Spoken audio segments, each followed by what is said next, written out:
नमस्कार दोस्तों, आपका पुनः हमारे YouTube चैनल पर हार्दिक स्वागत, अभिनंदन है। मुझे उम्मीद है आप सबको हमारी वीडियोस पसंद आ रही होंगी। अगर आपको हमारी वीडियोस अच्छी लग रही है तो आप सब्सक्राइब करें, शेयर करें और लाइक करें दोस्तों, जिससे अधिक से अधिक स्टूडेंट्स को फायदा पहुंच सके। मैंने पहले आपको ज्योग्राफी का पार्ट फर्स्ट खनिज संपदा या डिकी वर्ल्ड प्लान लागू किया गया, ठीक है। ये प्रश्न आया हुआ है, आपको ध्यान रखना है। तो 3 जून 1947 को लॉर्ड माउंटबेटन के द्वारा भारत विभाजन या डिकी वर्ल्ड प्लान लागू किया गया था। इसके तहत आपको ध्यान रखना है, इसमें कहा गया था,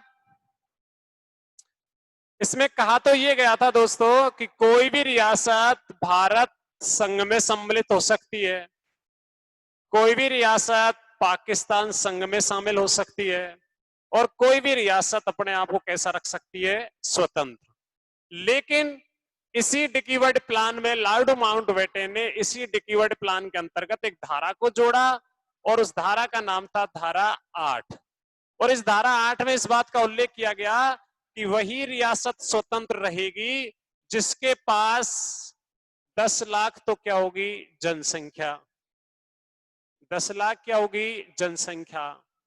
और आपको ध्यान रखना है 1 करोड़ क्या होगी, वार्षिक आय। तो ऐसी राजस्थान की 4 रियासतें थी जो स्वतंत्र रहने के लिए स्वतंत्र रह सकती थी। आपकी कितनी रियासतें थी, 4, ठीक है। एक तो आपकी कौन सी थी, जयपुर, जोधपुर, उदयपुर, बीकानेर। तो राजस्थान की कितनी रियासत अपने आप को स्वतंत्र रख सकती थी, तो 4, ठीक है। अब इसके संदर्भ में आपको रियासतों की थोड़ी सी मैं आपको बात बता देता हूं, तो आपको याद रखनी है, छोटी छोटी चीजें हैं जो मैं आपको बता देता हूं। राजस्थान की सबसे बड़ी रियासत, तो राजस्थान की सबसे बड़ी रियासत अगर आपसे पूछा जाता है, राजस्थान की सबसे बड़ी, सॉरी इसकी जगह पर प्राचीन कर लेते हैं, बड़ी को पीछे लिख लेते हैं, सबसे प्राचीन। तो राजस्थान की सबसे जो प्राचीन रियासत है वो कौन सी है, तो आपको ध्यान रखना वो कौन सी है, मेवाड़। अगर यही प्रश्न पूछा जाए राजस्थान की सबसे नवीन रियासत कौन सी है, तो झालावाड़। कौन सी है, झालावाड़। झालावाड़ रियासत को आपको याद रखना है, झालावाड़ रियासत को 1838 ईस्वी में स्वतंत्र रियासत का क्या दिया गया, दर्जा।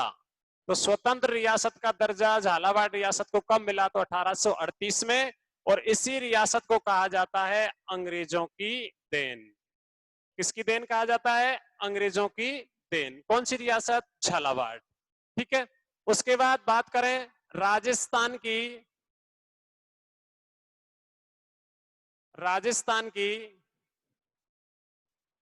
सबसे बड़ी रियासत। तो राजस्थान की जो सबसे बड़ी रियासत है, क्षेत्रफल की दृष्टि से सबसे बड़ी रियासत आपसे पूछी जाती है, तो राजस्थान की सबसे बड़ी, राजस्थान की सबसे बड़ी कौन सी दृष्टि से, क्षेत्रफल की दृष्टि से सबसे बड़ी रियासत कौन सी होगी, तो वो आपको याद रखना है दोस्तों, कौन सी होगी, मारवाड़। अगर यही बात मैं करूं आपसे कि राजस्थान की जनसंख्या की दृष्टि से, जनसंख्या की दृष्टि से सबसे बड़ी रियासत कौन सी है, तो वो आपको ध्यान रखना है कौन सी हो जाएगी, जयपुर। अगर यही बात करूं क्षेत्रफल प्लस जनसंख्या की दृष्टि से, क्षेत्रफल व जनसंख्या की दृष्टि से सबसे छोटी रियासत कौन सी है, तो सबसे छोटी जो रियासत है वो कौन सी है, शाहपुरा, ठीक है। उसके बाद बात करें मुस्लिम रियासत कौन सी है, तो राजस्थान की एकमात्र मुस्लिम रियासत है, वो भी आपको याद होगी, और मुस्लिम रियासत कौन सी है, टोंक। उसके बाद आपसे पूछा जाता है मुगलों की देन रियासत कौन सी है, तो मुगलों की जो देन रियासत मानी जाती है, मुगलों की देन, वो किसको माना जाता है? कोटा को। किसको माना जाता है? कोटा को। लेकिन कोटा रियासत को बूंदी रियासत से, कौन सी रियासत से? बूंदी रियासत से सन 1631 ईस्वी में स्वतंत्र रियासत का क्या दिया गया? दर्जा। और इस स्वतंत्र रियासत का दर्जा दिया जाने वाला जो शासक था उसका नाम था मुगल शासक शाहजहां।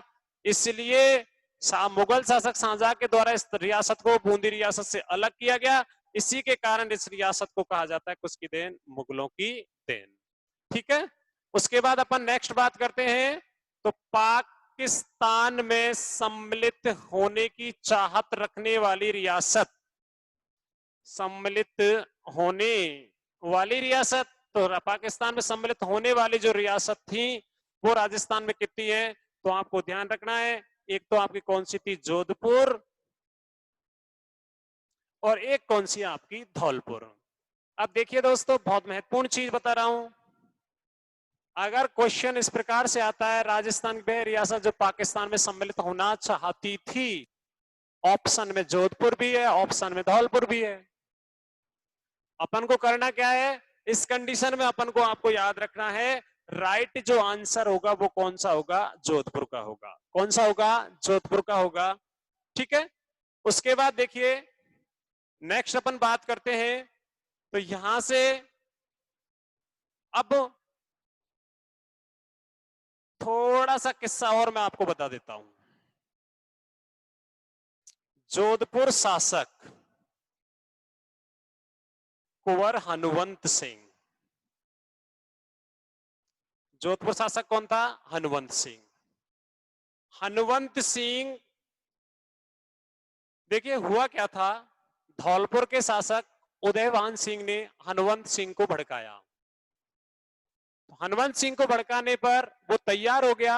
उसी की कड़ी में हनुवंत सिंह मिलने जा पहुंचा, कहां? मेवाड़। और मेवाड़ का शासक कौन था उस समय? भोपाल सिंह। हनुवंत सिंह जी कहां पहुंचे? भोपाल सिंह जी के पास। और भोपाल सिंह जी के पास लेकर प्रस्ताव लेकर गया था कि अपन पाकिस्तान संघ में क्या हो सकते हैं? सम्मिलित हो सकते हैं। लेकिन भोपाल सिंह ने कहा था, बड़ा स्पष्ट कथन कहा था दोस्तों, कि मेरी स्थिति तो मेरे पूर्वज पहले ही निश्चित कर गए। अगर वो जरा से भी डगमगाए होते तो आज मुझे हैदराबाद जैसी छोटी रियासत देखने को मिलती। इस प्रकार का जब उत्तर हनुवंत सिंह ने सुना तो हनुवंत सिंह निराश हो गया। और हनुवंत सिंह निराश होने के बाद पहुंच गया भोपाल के नवाब के पास। कौन सा नवाब था? भोपाल का नवाब। भोपाल का नवाब इसको लेकर पहुंच गया कहां? कराची। और कराची में पुस्तक में उल्लेख मिलता है कि कराची में प्रत्यक्ष रूप से मुस्लिम लीग का संस्थापक मोहम्मद अली जिन्ना से मिल चुका था। कौन? आपका हनुवंत सिंह। वार्ता हो गई। इस बात का इंपॉर्टेंट चीज आपको यहां ध्यान रखनी है कि हनुवंत सिंह का पाकिस्तान में सम्मिलित होने की बात का खुलासा करने वाला व्यक्ति कौन था? तो खुलासा करने वाला व्यक्ति आपको ध्यान रखना है कौन है? सुमनेश जोशी। कौन है? सुमनेश जोशी। तो हनुवंत सिंह का पाकिस्तान में सम्मिलित होने की बात का खुलासा करने वाला व्यक्ति कौन था? सुमनेश जोशी। और सुमनेश जोशी का एक अखबार चलता था उस समय जिसका नाम था रियासती अखबार। कौन सा अखबार? रियासती अखबार में इस बात का क्या किया गया? खुलासा। ठीक है। तो यहां तक ये चीजें कंप्लीट है। उसके बाद अपन आगे की ओर चलते हैं।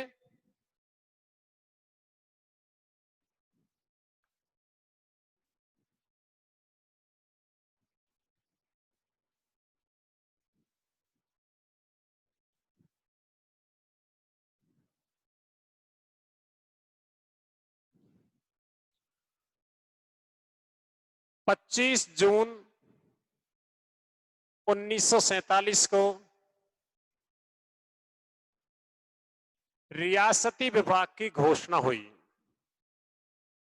रियासती विभाग की क्या की गई? घोषणा। यह आपको ध्यान रखना है।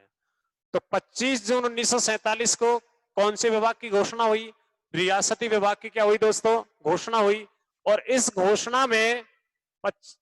घोषणा के अनुसार इंपॉर्टेंट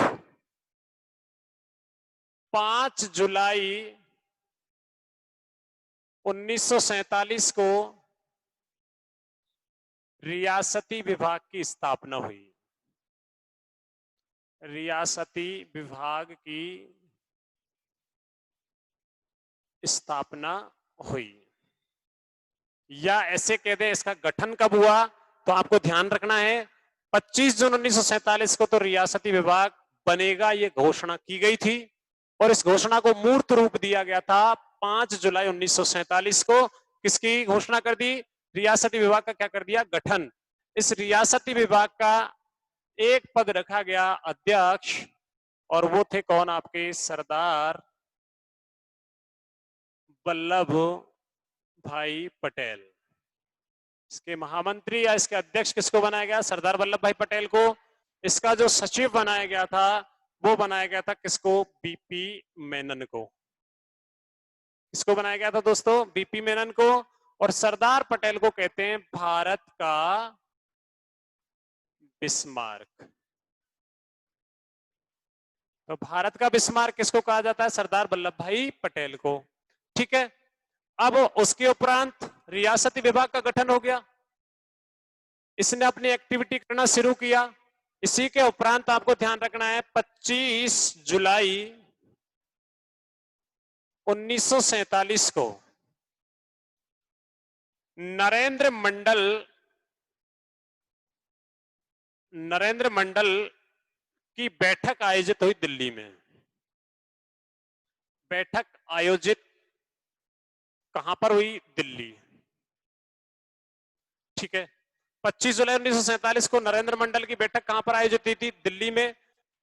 इसमें सभी रियासतों के शासकों ने भाग लिया।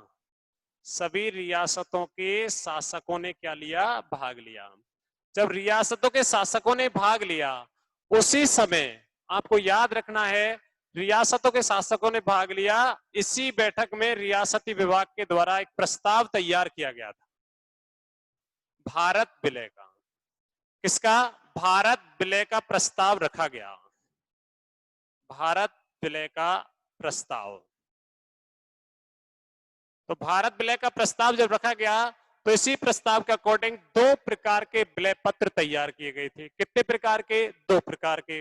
अब 2 प्रकार के विलय पत्र कौन कौन से थे? अब आपको यहां पर ये इंपॉर्टेंट चीज ध्यान रखनी है। 2 प्रकार के विलय पत्र थे। विलय पत्र कितने प्रकार के? 2। एक का नाम था इंस्ट्रूमेंट ऑफ सक्सेशन। एक सभी रियासतों की बैठक, नरेंद्र मंडल की बैठक आयोजित हुई, सभी रियासतों ने भाग लिया, उसी समय प्रस्ताव रखा रियासती विभाग ने और कितने प्रकार के विलय पत्र घोषणा की? 2। एक का नाम तो था इंस्ट्रूमेंट ऑफ सक्सेशन और एक दूसरा जो था उसका नाम था stand still agreement. Stand still agreement. देखिए दोस्तों, याद रखने योग्य चीज क्या है यहां पर वो मैं आपको बता रहा हूं। इंस्ट्रूमेंट ऑफ सक्सेशन और स्टैंड स्टिल एग्रीमेंट, इसकी पहली विशेषता आपको ध्यान रखनी है, इस पर उन रियासतों ने हस्ताक्षर किए, इस पर उन रियासतों ने हस्ताक्षर किए जो भारत संघ में शामिल होना चाहती थी। भारत संघ में क्या होना चाहती थी? शामिल। ठीक है, दूसरी इसकी विशेषता याद रखना इंपॉर्टेंट, राजपूताने की सभी रियासतों ने या समस्त राजपूताने की रियासतों ने इसी पर हस्ताक्षर किए। इसी पर क्या किए? हस्ताक्षर। तीसरी चीज आपको ध्यान रखनी है, लेकिन 2 रियासतों ने हस्ताक्षर नहीं करवाए गए थे, एक का नाम तो था किशनगढ़ और एक का नाम था शाहपुरा। इन दोनों रियासतों के हस्ताक्षर इंस्ट्रूमेंट ऑफ सक्सेशन पर सरदार पटेल के द्वारा नहीं करवाए गए। रीजन क्या था? रीजन ये था, सरदार वल्लभ भाई पटेल इनको बहुत बड़ी रियासत नहीं मानता था, इसलिए इनका विलय अजमेर के साथ करना चाहते थे। इन दोनों ने हस्ताक्षर स्वतंत्रता के पश्चात किए हैं। स्वतंत्रता के पश्चात क्या किए? हस्ताक्षर। कौन कौन सी रियासत ने किया? आपकी किशनगढ़ और शाहपुरा ने। ठीक है, तो स्टैंड स्टिल एग्रीमेंट की बात करें, इस पर उन रियासतों ने हस्ताक्षर किए जो क्या रहना चाहती थी? आपकी स्वतंत्र रहना चाहती थी। ठीक, यहां तक कंप्लीट है। अगर किसी भी प्रकार की कोई भी समस्या हो तो आप मुझे कमेंट बॉक्स में डाल सकते हो, मैं वहां आपको इन बातों का जवाब दे दूंगा।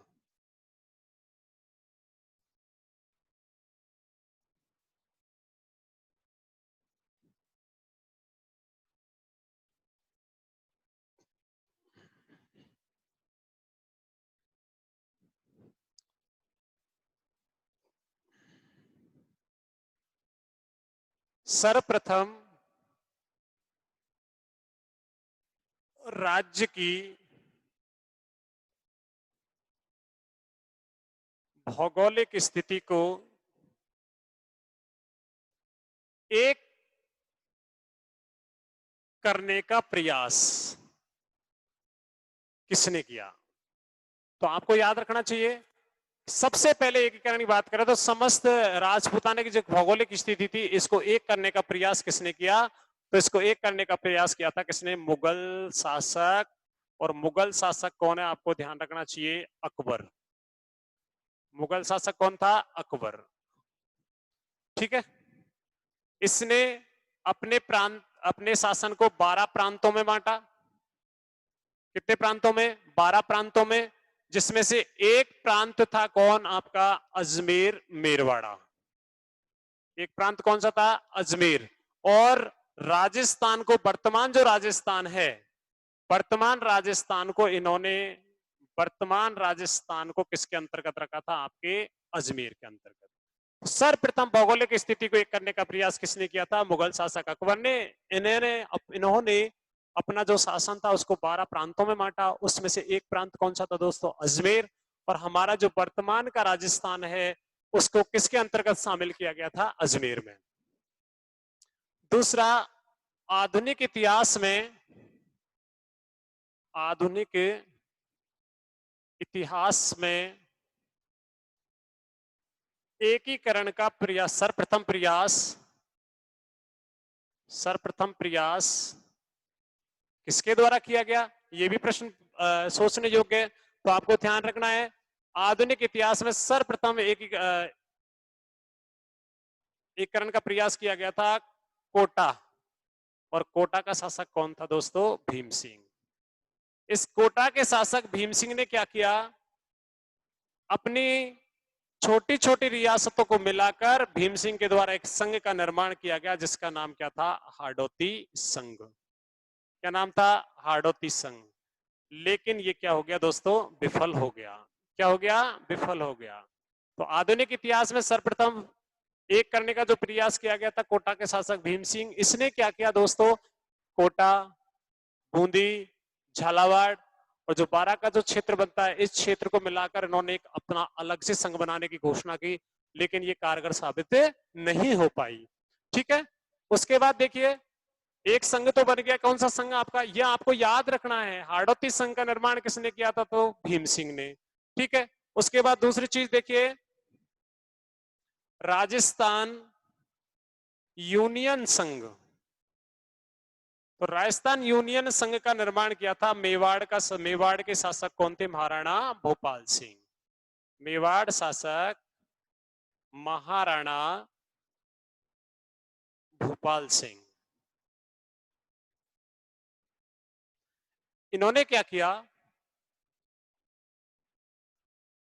जून 1946 में राजपूत स्टेट के अंतर्गत, राजपूत स्टेट काउंसिल के अंतर्गत 23 रियासतें आती थी दोस्तों।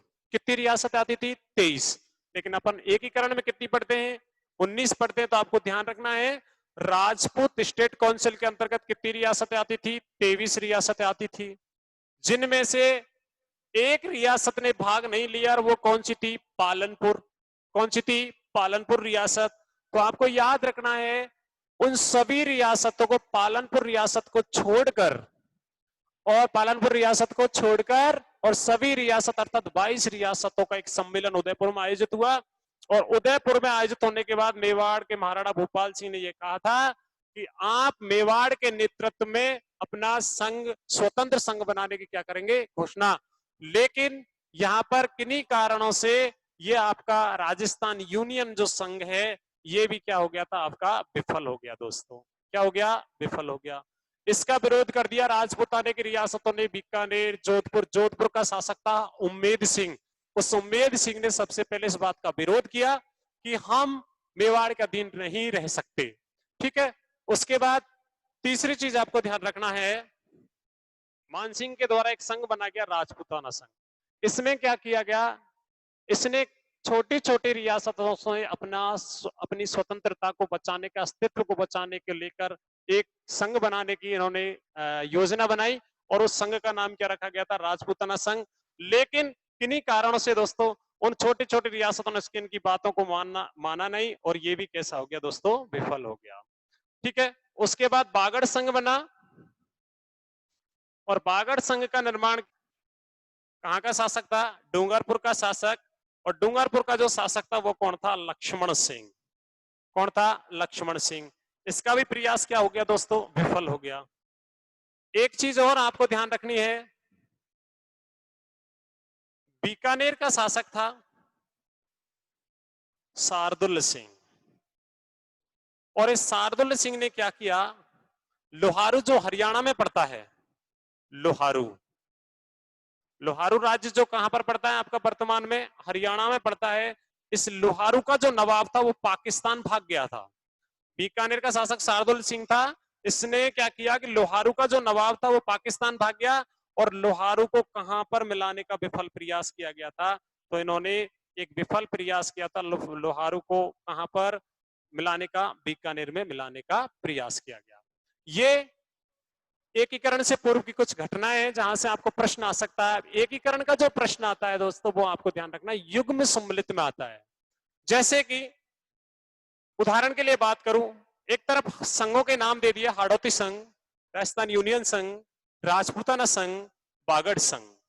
अब अपन को युग्म सम्मिलित करना है तो एकीकरण का हर कोई क्वेश्चन बनता है उसको आप युग्म सम्मिलित में पढ़े, जिससे अधिक से अधिक आपको लाभान्वित, आपको भी फायदा होगा, कोई भी क्वेश्चन आपका मिस नहीं होगा। ठीक है ना। अब देखिए आगे चलते हैं।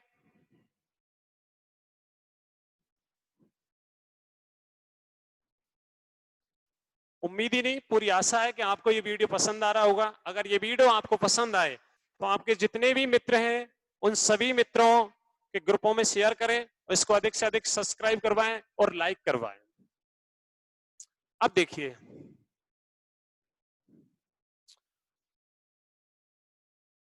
एकीकरण के समय कितनी रियासतें थी, 19। जबकि याद रखना दोस्तों, राजपूत स्टेट काउंसिल के अंतर्गत कितनी रियासतें आती थी, तो मैंने आपको पूर्व में बता चुका हूं कि राजपूत स्टेट काउंसिल के अंतर्गत 23 रियासतें आती थी। कितनी रियासतें आती थी, 23 रियासतें आती थी, ये मैं आपको बता चुका हूं पहले ही। उसके बाद कितने ठिकाने थे, 3 ठिकानों में नीमराणा, ये कहां पर है, अलवर में। दूसरा कुशलगढ़, ये कहां पर है, बांसवाड़ा। तीसरा लावा, लावा कहां पर है, टोंक। ठीक। एक केंद्र शासित प्रदेश था, एक केंद्र शासित प्रदेश, और वो कौन सा था आपका, अजमेर मेरवाड़ा, अजमेर मेरवाड़ा। ठीक है दोस्तों। उसके बाद देखिए एकीकरण की जो प्रक्रिया आरंभ हुई थी 18 मार्च, इसको आप 18 भी पढ़ सकते हो, इसको आप 17 भी पढ़ सकते हो, कोई चिंता करने वाली बात नहीं है, दोनों डेट एक साथ नहीं आती है। इसका मैं कंफ्यूजन आपको जब मत्स्य संघ बनेगा तब बताऊंगा, है ना। 18 मार्च 1948 से इसकी प्रक्रिया प्रारंभ हुई और 1 नवंबर 1956 को यह प्रक्रिया पूर्ण हुई। एकीकरण में लगा समय अगर आपसे पूछा जाता है तो एकीकरण में लगा था 8 वर्ष 7 माह और 14 दिन। ठीक है, इसी संदर्भ में एकीकरण कितने चरणों में हुआ था, यह क्वेश्चन भी आपसे पूछा जा सकता है। तो एकीकरण कितने चरणों में संपन्न हुआ था? 7 चरणों में। कितने चरणों में? 7 चरणों में।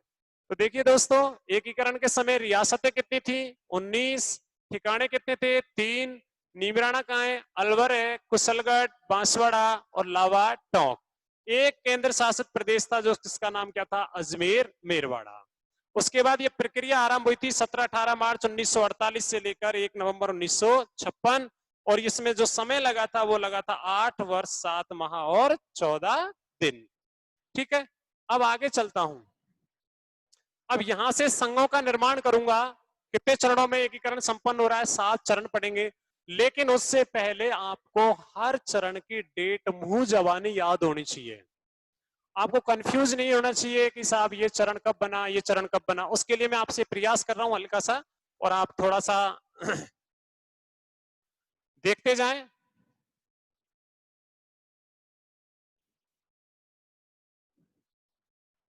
देखिए 7 चरण है, सातों चरणों की डेट अपन को कैसे याद रखनी है वो देखिए। पहले यहां लिख देता हूं चरण, यहां पर संघ का नाम और यहां पर दिनांक। दोस्तों ध्यान से देखना, यहीं से आपका सारा जो आपका जो कंफ्यूज वाली जो स्थिति है उसको दूर कर दूंगा मैं। चरण की बात करूं, प्रथम, द्वितीय, तृतीय, चौथा, पांचवा, छठवा और 7। ठीक। नाम हो जाएगा मत्स्य संघ, इसका हो जाएगा पूर्वी राजस्थान संघ, इसका हो जाएगा संयुक्त राजस्थान, इसका हो जाएगा बृहद राजस्थान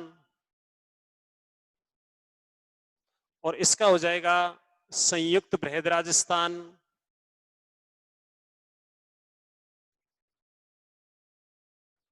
और ये हो जाएगा राजस्थान संघ और ये हो जाएगा वर्तमान राजस्थान। इनको तो आप जानते हो। आप ये मत सोचना कि सर यही आप ये यही करवा रहे हो, इसमें इनमें जो घटनाएं घटी उनके बारे में चर्चा कब होगी? तो उनके बारे में नेक्स्ट वीडियो में चर्चा करेंगे अपन। पार्ट 2, जब एकीकरण का पार्ट 2 आपके सामने लाऊंगा तब उसके बारे में मैं चर्चाएं करूंगा, तो वो देख लेते हैं अभी। तो देखिए चरण, अब देखते हैं, अब ध्यान से देखते जाना डियर स्टूडेंट्स।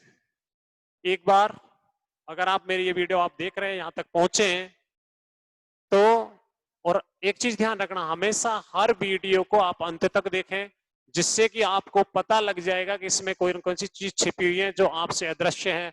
हम कोशिश कर रहे हैं आपसे आप तक अधिक से अधिक चीजों को पहुंचाने की। तो देखिए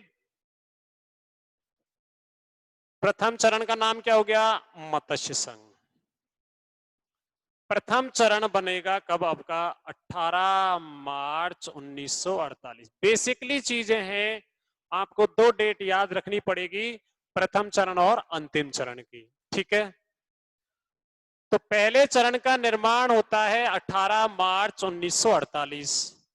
पहले चरण से 7 दिन बाद, कितने दिन बाद दोस्तों? 7 दिन बाद। तो पहले चरण से 7 दिन बाद बनेगा दूसरा चरण और दूसरा चरण बनेगा 25 मार्च 1948। सिंपल हुआ बात। उसके बाद बात करते तीसरे चरण की। तो पहले चरण से 1 महीने बाद, 1 महीने बाद, तो पहले चरण से 1 महीने बाद का मतलब 18 अप्रैल 1948। ठीक है। उसके बाद चौथा चरण कैसे बनता है? चौथा चरण बनता है राजस्थान दिवस के दिन, और आप सभी को पता है राजस्थान दिवस कब मनाते हैं? 30 मार्च। तो चौथा चरण बनेगा 30 मार्च 1949। 30 मार्च 1949। उसके बाद आपको दो लॉजिकल डेटे याद रखनी है। एक तो आपको याद रखनी है 5, 4, 15 मई। तो 5, 4 कितनी मई याद रखनी है? 5, 4 कितनी मई याद रखनी है? 15 मई। 5, 4 कितनी मई? 15 मई। अर्थात पांचवा चरण बनेगा 15 मई 1949। ठीक है। उसके बाद यहां पर 5, 4, 15 मई है, यहां पर 6, 4, 26 जनवरी। तो छठा चरण कब बनेगा? 26 जनवरी 1950। कब बनेगा? 26 जनवरी 1950। तो ये बनेगा 26 जनवरी 1950। और सातवां आप जानते ही हो 1 नवंबर 1956। कंप्लीट हुआ। देखिए कितना सिंपल सा काम था, घबराने की जरूरत नहीं है, मैं खड़ा हूं आपके लिए। देखिए एक बार पुनः देख लेते हैं। प्रथम चरण बनता है 18 मार्च 1948 को। पहला चरण 18 मार्च 1948 को बनता है। दूसरा चरण पहले से कितने दिन बाद बनेगा? 7 दिन बाद। तो 7 दिन बाद कब होगा? 25 मार्च 1948 को। पहले चरण से एक महीने बाद कौन सा बनता है? तीसरा। और तीसरा कब बनेगा? 18 अप्रैल 1948 को। चौथे चरण के दिन हम कौन सा दिवस मनाते हैं? राजस्थान दिवस। तो राजस्थान दिवस कब आता है? 30 मार्च। अर्थात चौथा चरण 30 मार्च 1949 को। 5, 4 कितनी मई है? 15 मई। 5, 4, 15 मई। और पांचवा चरण बनेगा 15 मई 1949। और 6, 4 कौन सी जनवरी? 26 जनवरी। तो छठा चरण बनेगा 26 जनवरी 1950। और आपको ध्यान रखना है सातवां जो चरण है वर्तमान राजस्थान वो कब बनता है? 1 नवंबर 1956। तो दोस्तों ये मैंने आपको एकीकरण की भूमिका बताई है, एकीकरण के बारे में किस प्रकार से एकीकरण की घटनाएं घटी थी उसको लेकर। और इसका जो नेक्स्ट वीडियो आपके जो चरण, जो 7 चरण है, कितने चरण है? 7 चरण। एक एक चरण का अध्ययन करेंगे। मत्स्य संघ, पूर्व राजस्थान संघ, संयुक्त राजस्थान संघ, बृहद राजस्थान संघ, संयुक्त बृहद राजस्थान, राजस्थान संघ, वर्तमान राजस्थान। एक एक चरण का अध्ययन करेंगे नेक्स्ट वीडियो में। आपसे उम्मीद ही नहीं, आशा है आपको ये वीडियो बहुत पसंद आया होगा। और आप मुझे कोई भी समस्या हो तो कमेंट बॉक्स में डाल सकते हो। पुनः मैं आपका हमारे यूट्यूब चैनल पर तहे दिल से हार्दिक स्वागत और अभिनंदन करता हूं। अगर कोई भी कमी या कोई आपको कोई क्वेश्चन परेशान कर रहा है तो हमारे यूट्यूब के कमेंट बॉक्स में डाल सकते हो। Thank you. नेक्स्ट मिलते हैं नेक्स्ट वीडियो के साथ। धन्यवाद।